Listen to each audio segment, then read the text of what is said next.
Hey, it is Zennial Gamer here today to show you a not free-to-play LD5 Nat5 Steel Fortress Abyss Hard team, but it is about 7 seconds faster than what I think is the most common team out there right now, which is the Zinc Gina team. The one that we all ran in Steel Fortress 10 that basically still worked in Steel Fortress Abyss Hard, but just didn't work as well. So I did go out, found myself a new team using an LD5, but if you guys happen to have Cadiz, then this team, as I said, it's about 7 seconds better, and equally important, it is well over 99% success rate. I've probably run this team about 1,000 times with 2 fails so far. Did have the 2 fails, so it's not 100%, but it's awfully close. Let me first just talk about what makes this team go. So, it's not perfect AI, obviously. I don't know that any Steel Fortress team yet has ever actually achieved perfect AI and worked. But if you saw right there, the Ling left the left crystal at like 1 HP. So the attempt to manipulate the AI here. For those of you who don't know, by the way, if any enemy is below 30% health, then it triggers like perfect AI on the next monster going to do their big damage skill. So in this case, the Lucian is acting after the Ling, and when one of those monsters is below 30%, it triggers him to do his amputation magic. So it increases the probability of it. You know, it doesn't work perfectly because Ling can derp, or she can use her skill 3, dump all 4 hits into one monster and kill that monster, and then everything's back at full health anyway.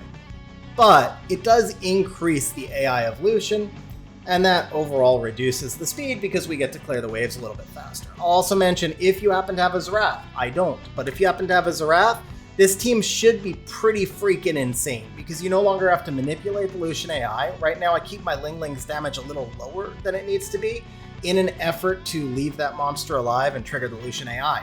So if you had a Zerath, you could go more damage on the Ling, you would be able to go more damage on the Lucian, and you also have a backup cleanser on your team, which allows you to modify a few of the other builds that I'll show you. Anyway, without the Zerath, this is what I got. This is averaging about 31 seconds overall, I'd say. I've seen as fast as 26 seconds on the average and as slow as 33. So I guess it's, the 26 seconds was kind of rare. It's mostly right around 30, 31, 32. So I call it about a 31 second average. Now, the basic way this works, as I said, Ling hopefully triggers the Lucian AI, you clear the wave, you go into the next wave, and then you get your turn order here, as you guys can see on screen. It's Ling followed by Lucian, followed by the Lauren, to hopefully defense break the mid boss. Cadiz comes in and does some damage, Brandia kills it. On the mid boss, Brandia doesn't actually need the defense break. She just kills it whether the Lauren misses the defense break or not, so it doesn't really matter. Another note on AI here, for those of you who don't know, any monster that does damage scaling to the number of debuffs on the enemy will improve its AI the more debuffs the enemy has. Once the enemy has 2 debuffs, they're like probably at 90% to use their big skill. At 3 debuffs, they're like 95+%. At 4, they're like 99. And then I think at 5, they're perfect AI. If not, then at 6, they're perfect AI. It's pretty close either way. But as you can see, this team also pumps a lot of debuffs onto the boss, most of those coming between the Lucian and the Lauren, but the Ling also providing some additional and different debuffs gives me really good odds to stack that 5 or more debuffs and create perfect AI with the Brandia. Because of the volume of debuffs, and because Brandia scales to negative debuffs, that's why she still kills the mid-boss even when we miss the defense break. And of course, we do have 2 defense breakers here as well, because the Ling doesn't defense break on every skill, but she does break on some, so that gives us a little more redundancy. So that's the basic concept of this team and how it flows between the waves. Now, there's a few other tweaks I made based around the builds, which we're going to take a look at right now. I just figured I'd pop up the screen. As I said, 32 on the high side, 26 on the low, but more consistently, you're between 30 and 32. Now, again, Ling is acting first. These are her stats. The artifacts, I'll flash them, but on each monster, but they're going to be exactly what you would expect. It's damage up on wind for the most part, and crit damage stuff. Anyway, one of the things you might notice, Rage Fight. The fight set's honestly not super necessary here, but it doesn't hurt to have. But you'll probably notice right away the Ling is super tanky. So 110k effective HP is basically what I shot for each of these monsters. I'll also note, in the original builds, I think I went with 85k effective HP, And I was failing a little bit, like maybe about 2%, so still less than kind of like that Ken, Zinc, Gina team, but there was a definite fail rate. And I started thinking about like, how can I improve it? And it's really pretty straightforward. In order to reduce that fail rate, there's 3 possibilities. One is kill the boss faster, which hard to do because your fails basically come when you get resisted on the buff block. 2 is go max resistance. So a lot of people didn't catch it. I put a Steel Fortress video out just before, it was Steel Fortress 10. I put it out just before the Abyss came out. As far as I know, that was the only truly 100% Steel Fortress video anyway, or team that ever came out. It was like 40 seconds and I ran it many thousands or tens of thousands of times without a single fail. And the premise of that team was simple, max resistance, because the boss only has 50 accuracy. And the way you actually die on this boss is he stuns you and then he cycles around, gets an attack buff and kills you. And the boss, with him only having 50 accuracy, if you resist the stuns, it makes it that much harder for him to get in front of you. Basically, for example, in this team, you've got Lauren for pushback and you've got Cadiz for pushback. So if you keep pushing him back and you keep stripping the buffs, then it's going to be harder for him to kill all your stuff. So when all your monsters are on max res, it's a lot harder for him to AoE stun. It makes the team a lot more stable.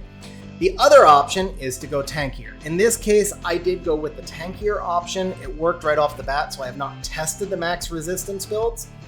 It is possible that those would actually still be faster. So if right now I'm averaging 30-ish seconds a run, but what's really happening is I'm doing 21 to 23 seconds on 10 runs, 30 seconds on 10 runs, and then 50 seconds on 10 runs. That average is a little higher than 30, but you get the idea. If you were max resistance and you brought down those 50-second derp runs, even if it cost you an extra couple of seconds on the fast runs, like if you went to 23 seconds instead of 21 on your fast runs, but you did 20 of those every rotation, then your average speed is faster. So the resistance build's probably worth testing. I haven't tested them yet. Instead, what I did is I brought everybody up to at least 110k effective HP. So that is the builds that I'm showing you right now. I don't know which one is better, but I know this one is good. So Ling Ling, 110k effective HP. Also, you'll notice 72 crit rate. We're taking advantage, of course, of the Cadiz leader skill. Now, acting after Ling Ling is the Lucian. I know this is not the rune sets you guys expected to see. I do want to also point out Ling Ling, 30 accuracy. Another thing, for those of you who don't know, it is no longer possible to data mine the stats of bosses. So we have the stats of all the bosses all the way up until, I want to say Spiritual Realm Abyssal was the last boss that was able to be data mined. We do not have the stats of Steel Fortress or Punisher's Crypt Abyssal. All we can do is take some educated guesses based off of what the B10 stats were. It used to be B12, now they're B10. But so based off of what the B10 stats are, and based off of how the other boss's stats changed. In this case, the boss used to only have 39 resistance, so we used to only need 24 accuracy. I don't know for sure if the boss's resistance was increased. I know from other dungeons, the only thing that hadn't increased went up to 50%. And I know from the eyeball test, it felt like my Lauren was getting resisted a little bit more on the Abyssal dungeon. So as a result, I shot for 35% accuracy, but then I kind of overshot because I did this Lucian build afterwards, and that just put everybody at 50. Anyway, does Lucian need double accuracy? No. Does he need this much damage? Honestly, probably no also. This was just, we don't use accuracy runes for anything. I had some high efficiency accuracy runes. I thought it would be cool to use them. That's pretty much all it is. You can put him on triple fight. You could put him on any other set that truly doesn't matter. Just as long as he clears the waves, and these waves are really squishy, very easy to clear. As long as he clears the waves, you'll be fine. You'll also notice Lucian is not tanky. I did not raise his effective HP. I don't care if he dies on the boss, and to be honest, I think it may even be better if he does. Like, there are times where I have seen on a derp wave, I've seen the Lucian amp the boss, and that lands the killing blow, so it makes it look like he's doing something. But a lot more often than not, Lucian winds up just triggering the boss's shield, where all 4 other monsters do cool stuff on the boss. Like, the Cadiz has strips and buff blocks, the Ling Ling has strips and buff blocks, Lauren, no buff block, but still a strip and attack bar pushback. Cadiz attack bar pushback. Brandia kills. Lucian just puts up the shield. So, if anything, you could make a case to make the Lucian squishier so that he would die as soon as the boss hits him.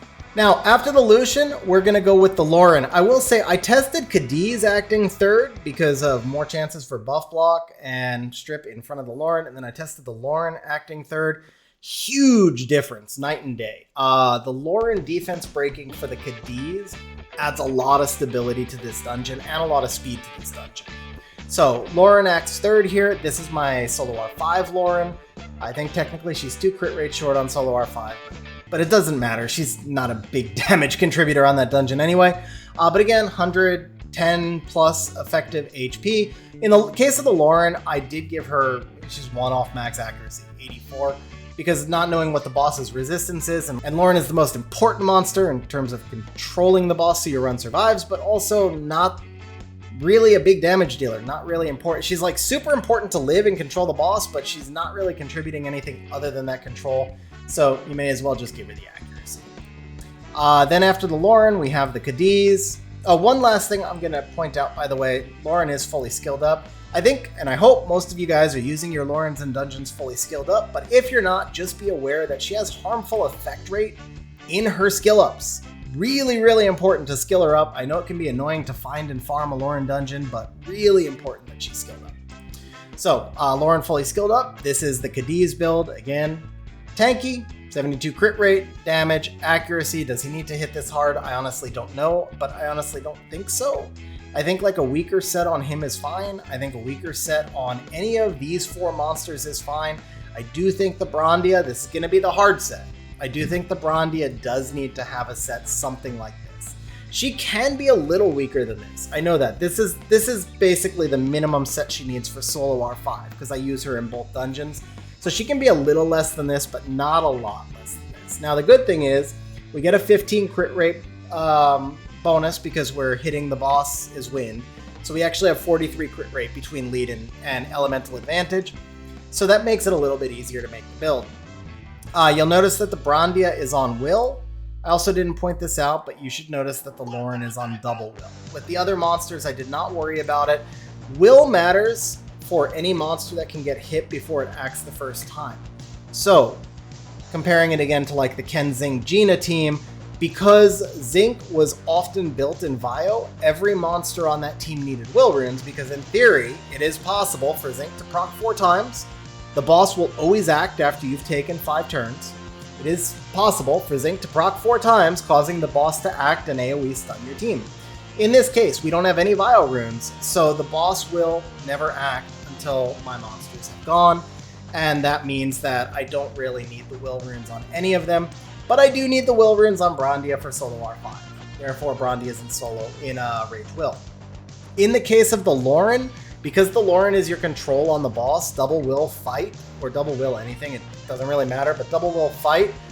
So you get the fight set for solo R5 and for Steel Fortress, and then the double will means the boss cannot stun her on the second rotation and allows her to control the boss and help you regain control.